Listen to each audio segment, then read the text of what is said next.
Western Virginia Territory, 1782 blood painted the frost-blackened leaves in patterns that would have meant something to the Cherokee, if any had lived long enough to read them. Jacob Whitmore pressed his back against the rough bark of an ancient oak, his breath coming in sharp white puffs that dissipated too quickly in air that tasted of gunpowder and approaching winter. His hands shook as he reloaded his musket, black powder spilling across fingers that had gone numb with more than cold. "Charles," he whispered into the gathering dusk. "Charles, where are you?" No answer came from the forest that had swallowed his trapping partner whole just minutes before. Only the wet thud of something large moving through underbrush that rustled without wind, and a smell that made his stomach clench.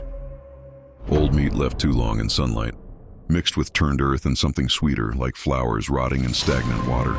The trap lines they'd been checking had led them deeper into the mountains than any Christian man should venture.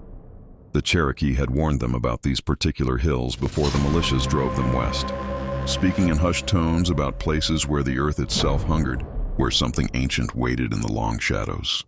Jacob had laughed at their superstitions then. He wasn't laughing now. Something screamed in the distance, Charles's voice, but wrong.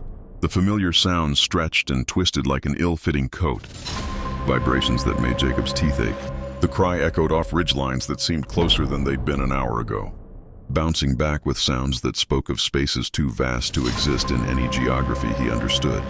His musket felt pathetically small in hands that had cleared forests and fought off raiders without flinching.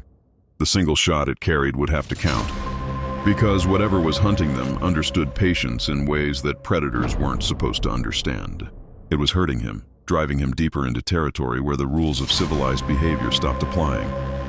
The scream came again, closer now, and this time Jacob could hear the intelligence behind it. More than animal cunning, something that had learned to imitate human distress without ever having experienced it. He ran. Branches tore at his coat as he crashed through undergrowth that seemed intent on slowing his progress. Thorns caught his flesh and drew blood that hissed when it hit the ground. Behind him, the sounds of pursuit grew more complex, as if multiple things had joined the hunt, their voices intertwining in harmonies that no God-fearing man should produce. The forest floor began to change beneath his feet. Soft loam gave way to something that pulsed with each desperate step. The trees grew larger, their trunks swollen beyond normal proportions, bark taking on textures that looked more like skin than wood. That's when he saw the light, flickering orange through the black columns of pine and oak, warm and human and impossibly welcome. A Cherokee village, though he'd thought they had all left these mountains. Smoke rose from cooking fires that promised warmth, shelter, the blessed normalcy of human habitation. He burst into the clearing like a drowning man who'd found the surface, gasping and sobbing with relief. The Cherokee looked up from their evening tasks with expressions that shifted from surprise to alarm as they saw what was written in the blood streaking his face and hands. "Please," he gasped in the few words of their language he'd picked up through trade. "Help." Something in the forest, something wrong. An old woman approached him, her face grave with understanding that came from knowledge older than the settlements. She studied the patterns his blood had left on bark and stone, reading stories and stains that spoke of encounters with things that should have remained buried. "Bimvi," she whispered, the word carrying reverence and terror in equal measure. "The hunger that walks. It wakes when blood calls to blood, when the barriers grow thin between what is and what should not be." She gestured toward the forest where Jacob had emerged, where shapes moved between the trees with the deliberate patience of things that had all the time in the world.